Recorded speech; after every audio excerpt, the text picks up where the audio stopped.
जो अपने गुरुजनों की, बड़ों की आज्ञा नम्र होकर स्वीकार करता है। जी, ऐसा ही करेंगे।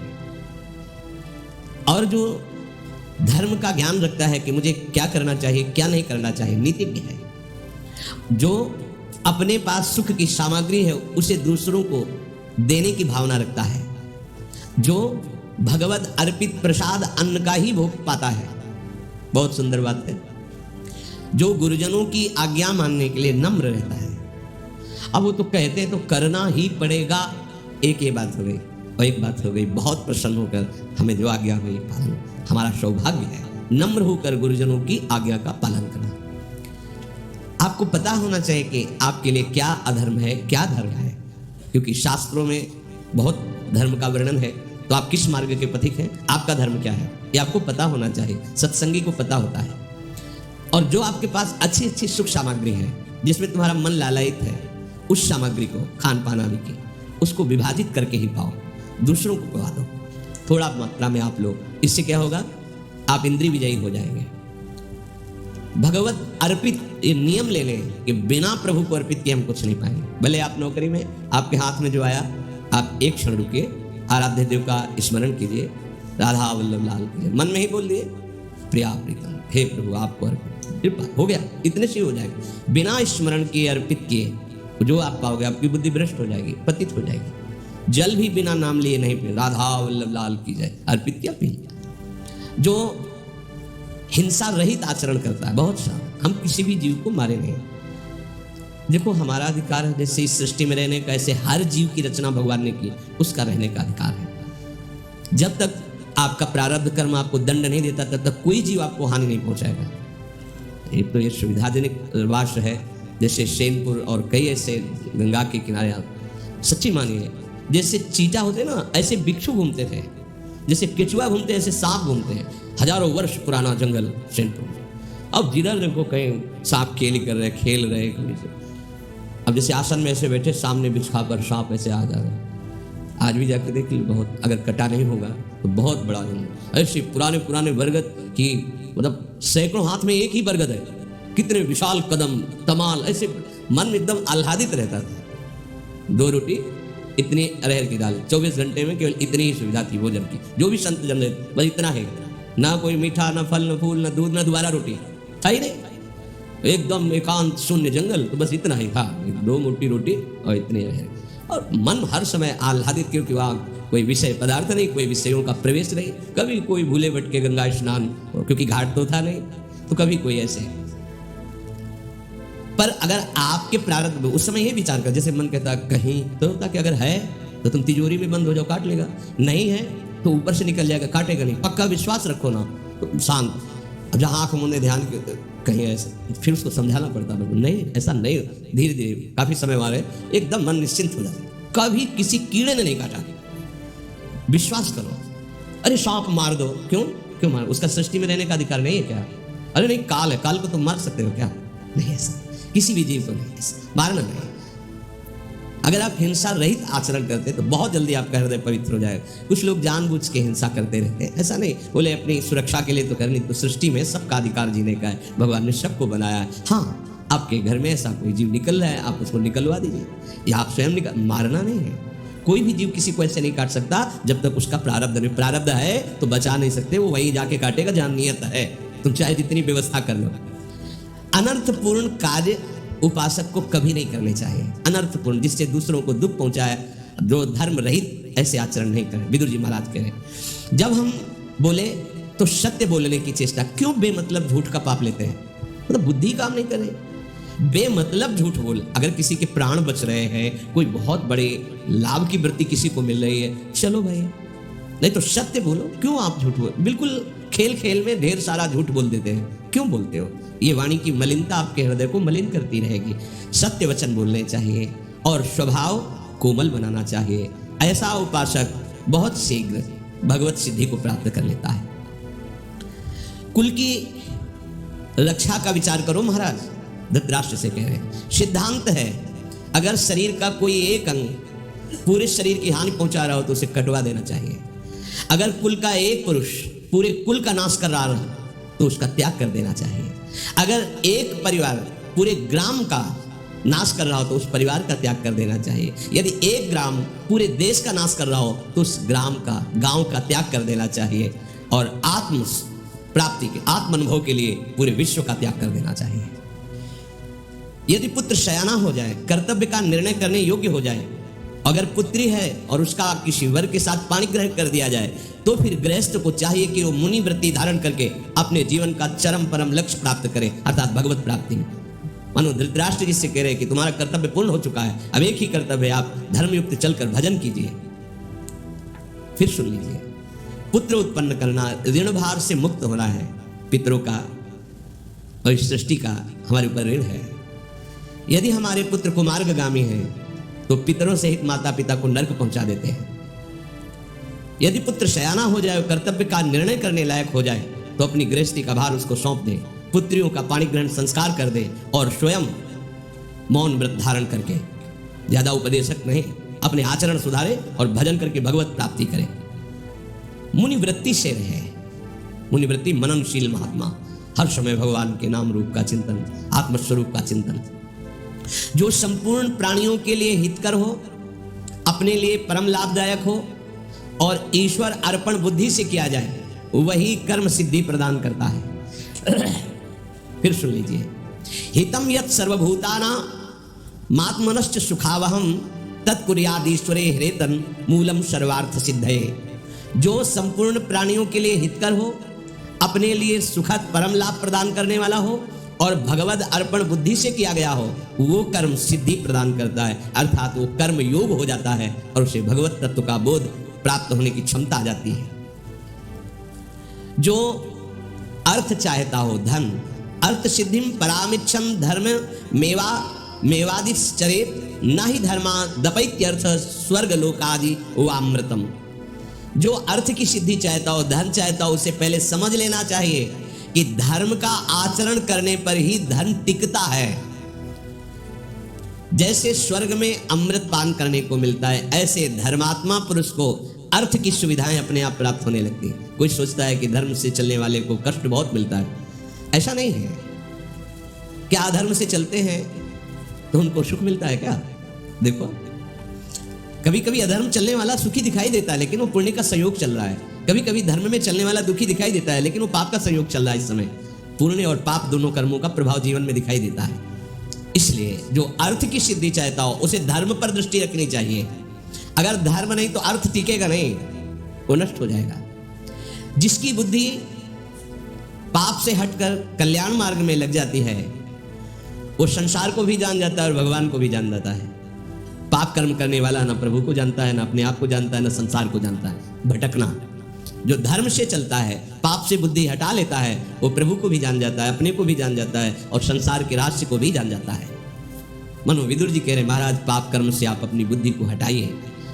राजन, ऊर्ध्वम प्राणा हृत्क्रामंती यूनः स्थविर आयति प्रत्युत्थानाभिवादाभ्यम पुनस्तान प्रतिपद्यते।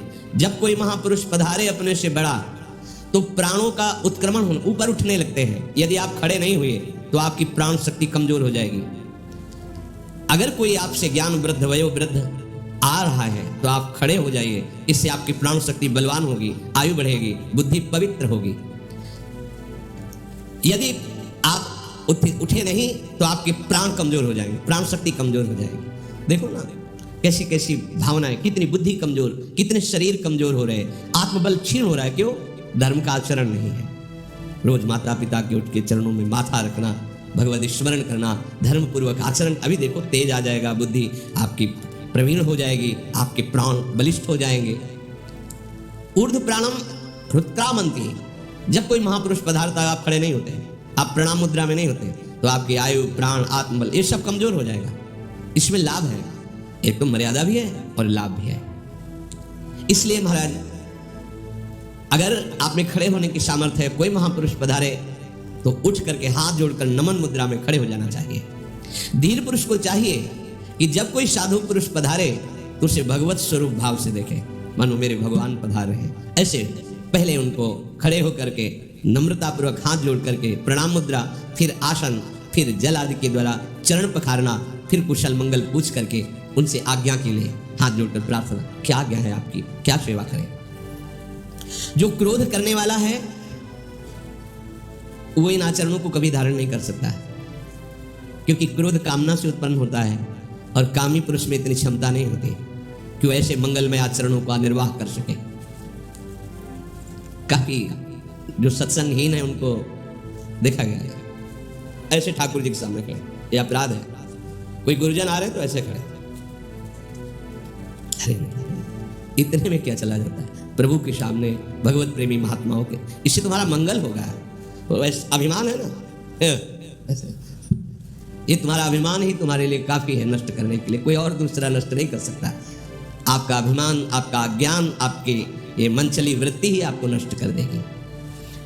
जो कभी क्रोध को बाहर प्रकट नहीं होने देता, जो एक सी समझ रखने वाला है, सब में प्रभु विराजमान, किसी भी हानि में शोकग्रस्त नहीं होता, जो संधि करने में बहुत प्रवीण है, किसी भी बात को प्रतिकूलता में न ले जाकर अनुकूलता में ले आना, नम्रता, विनम्रता, दैन्यता, मृदुता, ऐसे भाव के द्वारा उसके कटु विचारों से अपने को न फंसाना, मृदु व्यवहार से उससे संधि कर लेना। जो प्रिय अप्रिय में समान भाव रखता है वो सन्यासी ही कहा जाता है, चाहे घर में रहे चाहे बाहर रहे। घर की स्त्रियां साक्षात लक्ष्मी हैं, पूजनीया महाभागा पुण्याश्च गृह दीप्तयः स्त्रियः श्रियो गृहस्योक्तास् तस्माद् रक्षा विशेषता। स्त्रियां घर की साक्षात लक्ष्मी हैं। जिस घर में स्त्रियों का अपमान निरादर होता है वहां शांति नहीं हो सकती, वहां ऐश्वर्य नहीं बढ़ेगा, वहां अनिष्टकारी चेष्टाएं प्रारंभ हो जाएंगी। माता बहनों को भी चाहिए कि जिस घर में आप गई हैं, आपका आचरण, आपका स्वभाव उस घर में सुख हेतु बने, जो आपको, आपके व्यवहार को, आपकी वाणी को सुने तो लगना चाहिए धन्य है हमारे भाग्य जो ऐसी बहू घर में आई, ऐसी बेटी घर में आई। और पुरुष को चाहिए पूजनीया महाभागा पुण्याश्च गृह दीप्तया, ये महाभाग्य से प्राप्त हुई है, बड़ी पुण्यवान है, ये हमारे घर को प्रकाशित करने वाली है, क्योंकि इनके गर्भ से पुत्र होगा और कुल परंपरागत, चाहे पुत्र हो या पुत्री बराबर, हमारी कुल परंपरा और हमारे गृह देवी हैं, घर की लक्ष्मी है। ऐसे पूजनीय पवित्र भाव रखें, ये निकृष्ट भाव नहीं। तुम पुरुष हो, ये हमारी ऐसा नहीं, गाड़ी का पहिया कोई छोटा बड़ा अगर होगा तो गाड़ी नहीं चल पाएगी, समान तो फिर मार्ग तय हो जाएगा।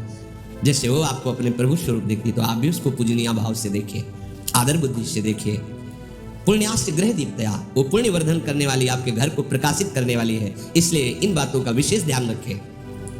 ये क्यों उपदेश कर रहे धृतराष्ट्र जी को कि आपकी घर की ही बहू है द्रौपदी, आपने बैठे हुए सभा में सब कुछ सुना, देख नहीं पा रहे लेकिन सुन रहे थे और आप चुप थे। उसका नाश हो जाता है जिसके घर में स्त्रियों के साथ ऐसे व्यवहार होते हैं, नष्ट हो जाते हैं, पक्का नष्ट हो जाते हैं। और जो स्त्रियां ऐसे क्रूर कर्म करते हैं वो भी दुर्गति को प्राप्त होते हैं। ऐसा नहीं कि एक ही पक्ष, दोनों पहिए समान होने चाहिए, तब वो गाड़ी यात्रा सही करती है। ऐसे ये गृहस्थ धर्म की यात्रा है, पति और पत्नी दोनों एक दूसरे को प्राण भाव समर्पित करके, एक दूसरे से मन मिला करके भगवत आराधना करते हुए गृहस्थ धर्म में चले तो भगवत प्राप्ति दोनों को हो जाएगी। वो मित्र नहीं है जिसको ज्ञान ना हो और मन बस में ना हो, ऐसे को कभी मित्र नहीं बनाना चाहिए। आजकल फ्रेंड उसी को बनाते हैं जो जितनी गंदी आदत सिखा सके, नशा करना, गंदे आचरण करना।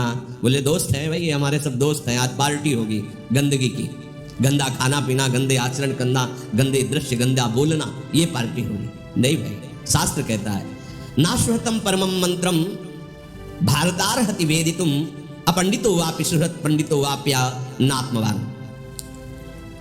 जो हमें अच्छा ज्ञान नहीं देता वो हमारा कभी मित्र नहीं हो सकता। मित्र की परिभाषा कुमार्ग से निवारण करके सुमार्ग में सन्मार्ग में चलावे, वही मित्र है। कुपथ निवार्य सुपंथ चलावा, गंदे मार्गों से हटाकर अच्छे मार्गों में ले। तुम हमारे दोस्त हो, एक बार तो चलो वृंदावन, सत्संग सुनो, एक बार बिहारी जी के दर्शन करो। देखो आप इस विषय को जरा ध्यान से सुनो, कैसे आचरण होने, ये मित्रता। मित्रता ये नहीं है कि गंदे आचरण की जगह ले जाओ, गंदे आचरण सुनाओ, गंदे आचरणों का उत्साह बढ़ाओ, वो तो शत्रु है, वो मित्र नहीं है। आप उसे मित्र मत मानिए, वो फ्रेंड नहीं है जो आजकल माना जाता है कि ये फ्रेंड वो फ्रेंड। गंदा आचरण सिखाने वाला, गंदे मार्ग का अनुगामी कहीं कोई मित्र होता है? कुपथ निवार्य सुपंथ चलावा, कुपथ जो धर्म विरुद्ध आचरण, गंदे आचरण उनसे हटाकर सत्य मार्ग में चलाए, वही मित्र है।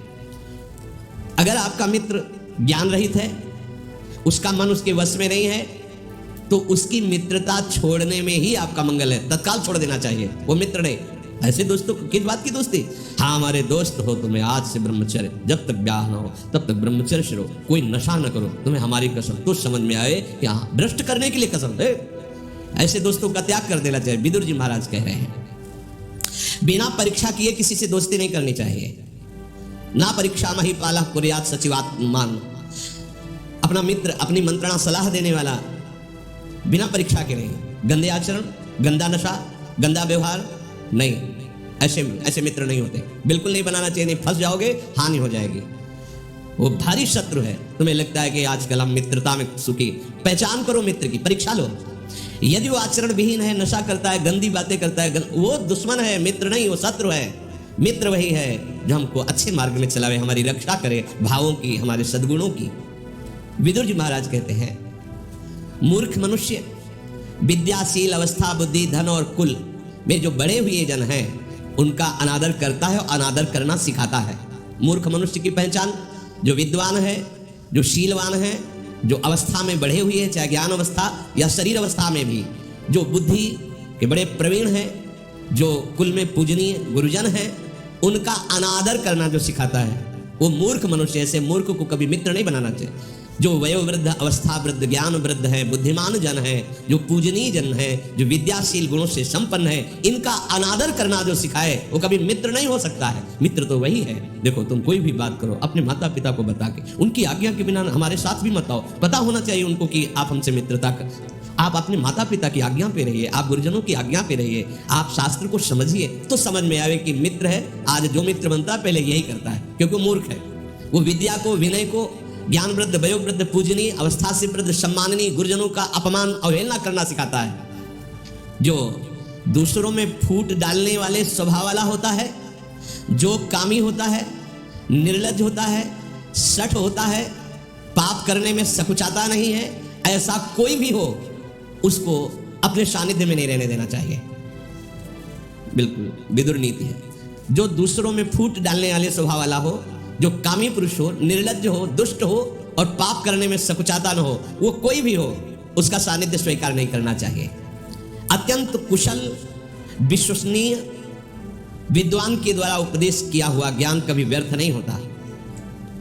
कर्तव्य का ज्ञान अगर विद्वान पुरुष से प्राप्त हो रहा है और उसका अनुष्ठान न किया जाए तो उसका कोई महत्व भी नहीं होता। जो सुना है उसका मनन करो और उसका अनुष्ठान करो। विवेकी पुरुष को चाहिए कि जिसमें अभिमान झलकता हो वाणी में, चेष्टा में, जो बहुत क्रोधी स्वभाव का हो, जो साहस के साथ अधर्माचरण करता हो, धर्महीन हो, ऐसे पुरुष को कभी मित्र न बनाए। मित्र तो ऐसा होना चाहिए जो धार्मिक हो, सत्यवादी हो, उदार हो, दृढ़ हो और जिसके पास रहने में अपने को कोई भी भय न हो, अर्थात विश्वास और सुरक्षा पक्की। ऐसे की वो मर्यादित मित्रता स्वीकार करनी चाहिए। शब्द है अमर्यादित नहीं, मित्र का मतलब है नहीं कि अमर्यादित व्यवहार, मर्यादित। मनुष्य मन, वाणी और कर्म से जिसका निरंतर सेवन करता है, वही मन वाणी का सेवन उसको अपनी ओर खींच लेता है। विदुर जी महाराज, अगर मन, वाणी और कर्म से पाप का आचरण करोगे तो पाप खींच लेगा, धर्म का आचरण करोगे तो धर्म खींच लेगा, और भगवद आचरण करोगे तो भगवान खींच लेंगे। मन, वाणी, कर्म से जिसका निरंतर सेवन किया जाता है, वो उसको अपनी ओर खींच लेता है। इसलिए महाराज विचार पूर्वक मन, वाणी और कर्म करना चाहिए। जो अधर्म के द्वारा कमाए हुए धन से सोचता है परलोक में सुख प्राप्त कर लेंगे, बहुत ध्यान से सुनना। अधर्मोपार्जितैरर्थैर् यः करोत्योर्ध देहिकं न स तस्य फलं प्रेत्य भुंक्तेऽर्थस्य दुरागमात्।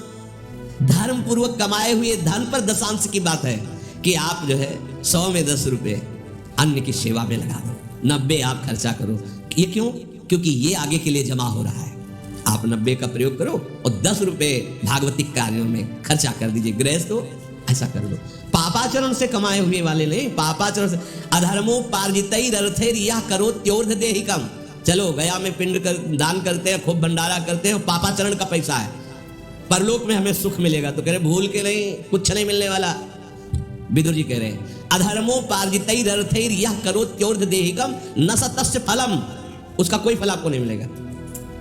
भुंक्तेर्थस्य दुरागमात्, क्योंकि बुरे मार्ग से कमाया हुआ धन कभी तुम्हारी सदगति नहीं होने देगा।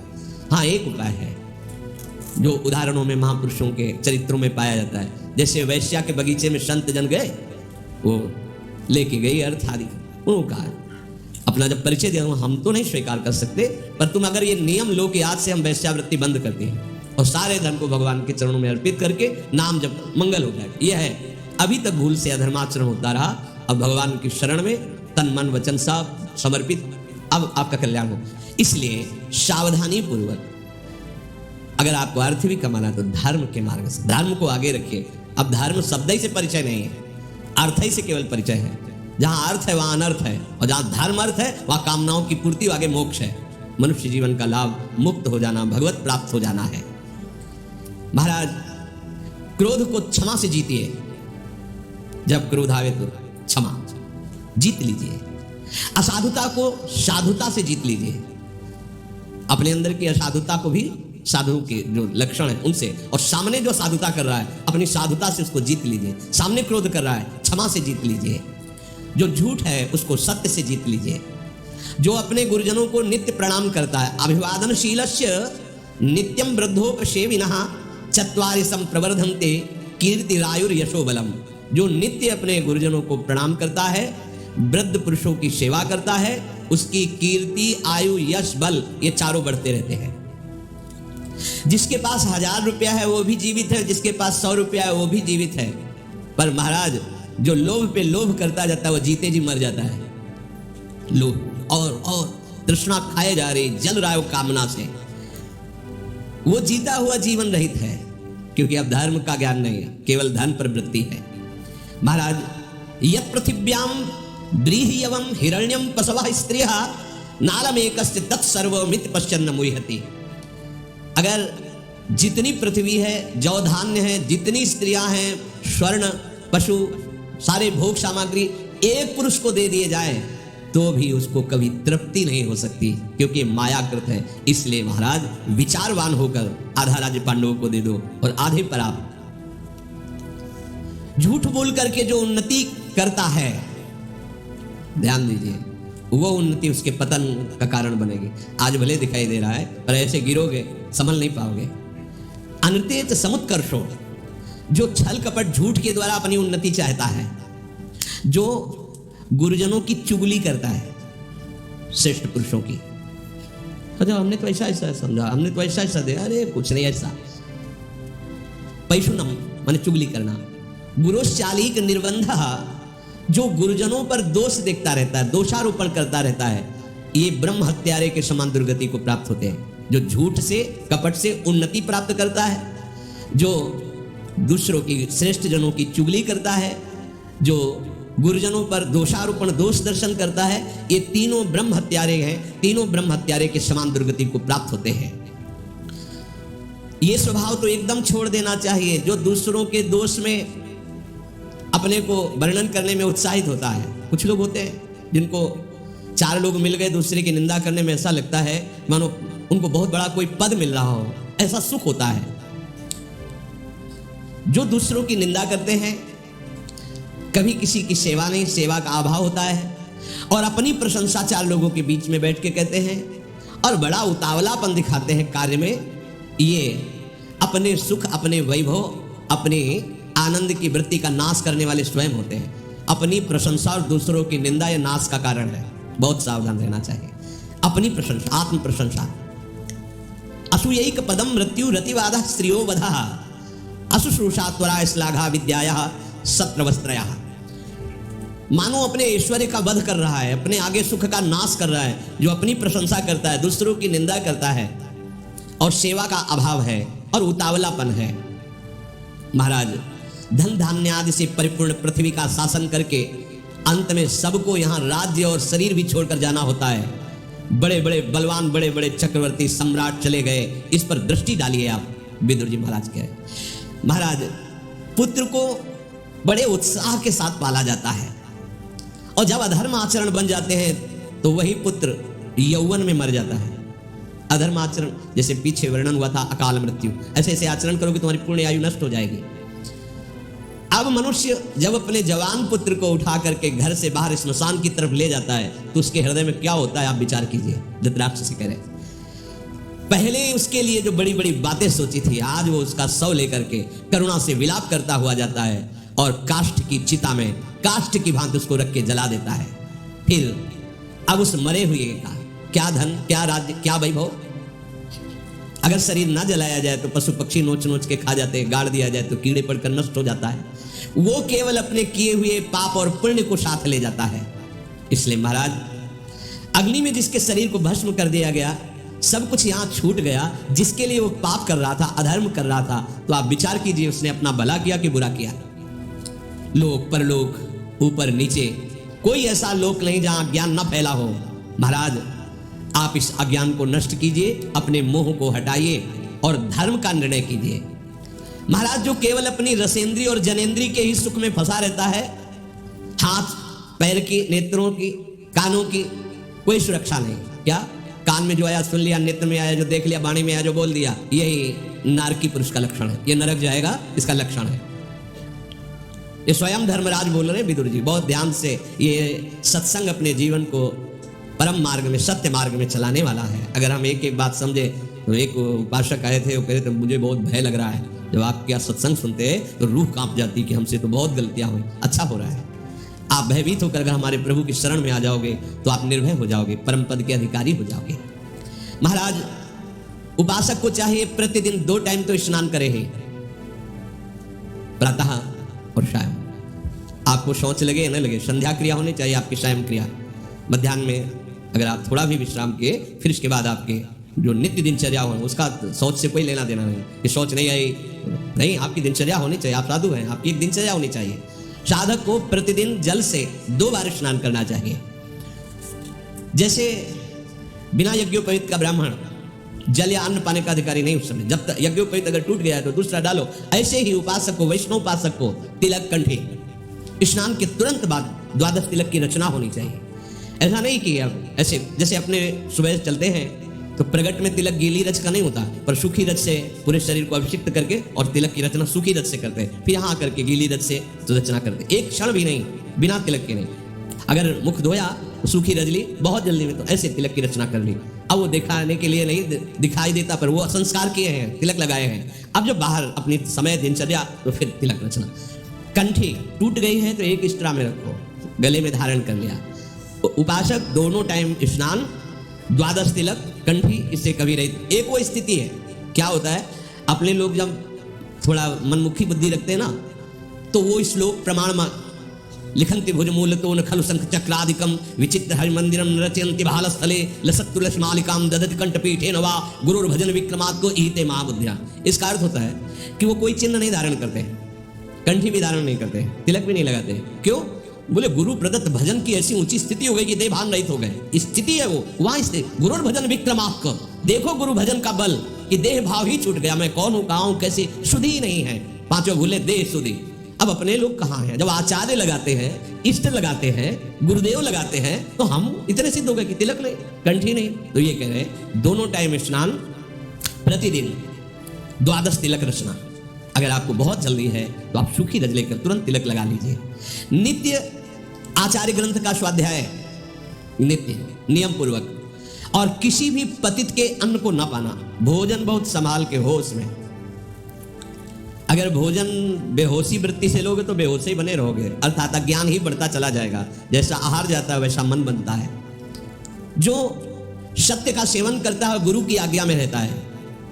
नित्योदकी नित्य यज्ञोपवीति नित्य स्वाध्यायी पतितान वर्जी सत्यम ब्रुवन् गुरुवे कर्म कुर्वन् न ब्राह्मणश्च्यवते ब्रह्मलोकात्। जो सदैव 2 बार स्नान करता है, जैसे ब्राह्मण यज्ञोपवीत धारण करता है, ऐसे वैष्णव होकर कंठी तिलक धारण करता है, शास्त्र का स्वाध्याय, आचार्य ग्रंथ का स्वाध्याय करता है, पतितों के अन्न का त्याग कर देता है, सत्य पे चलता है, सत्य बोलता है और गुरु की सेवा अर्थात गुरु की आज्ञा में रहता है, वो कभी ब्रह्म से विलग नहीं होता, अर्थात ब्रह्म स्वरूप में स्थित हो जाता है। वो ब्रह्म